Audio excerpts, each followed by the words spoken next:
آج میری نظر سے دعائے صدیق اکبر رضی اللہ تعالی عنہ گزری، تو میں نے سوچا کیوں نہ اپنے ناظرین و سامعین کو یہ دعا سکھا بھی دوں اور سنا بھی دوں۔ تو ذرا یہ دعا ملاحظہ فرمائیے۔ یہ دعا خلیفہ اول امیر المؤمنین سیدنا حضرت ابوبکر صدیق رضی اللہ تعالی عنہ ہر نماز کے بعد پڑھا کرتے تھے۔ اب وہ دعا کیا ہے، ذرا اسکرین پہ ملاحظہ فرمائیے گا۔ بسم اللہ الرحمن الرحیم خذ بلطفک یا الہی من لہ زاد قلیل۔ کیا دعا ہے؟ خذ بلطفک یا الہی من لہ زاد قلیل۔ اب اس کا ترجمہ ہے، ذرا ملاحظہ فرمائیے گا۔ مفلس بالصدق یاتی عند بابک یا جلیل۔ مفلس بالصدق یاتی عند بابک یا جلیل۔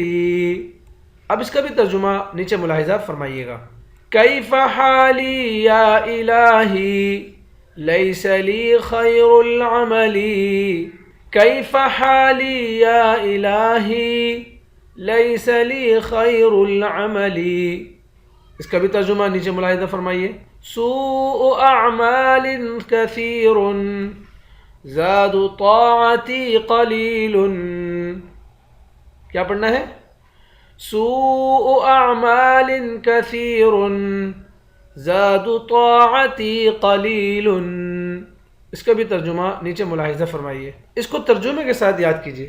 انشاءاللہ اللہ رب العزت کی ذات عالی سے یقین ہے کہ آپ یقین مانیں الفاظ کے اوپر اگر غور کیا جائے حقیقی ترجمہ ہمیں یاد ہو جائے گا۔ تو اس دعا کو یاد کر لیں اور ہر فرض نماز کے بعد جیسے حضرت ابوبکر صدیق رضی اللہ تعالیٰ عنہ اس دعا کو پڑھتے تھے ہم بھی پڑھیں گے تو حقیقی فائدہ ہمیں بھی حاصل ہوگا۔ دعائیں کہ اللہ رب العزت صحابہ اکرام رضوان اللہ تعالی علیہم اجمعین کی اتباع کرنے والا ہمیں بنا دے۔ جزاکم اللہ خیر۔ السلام علیکم ورحمۃ اللہ وبرکاتہ۔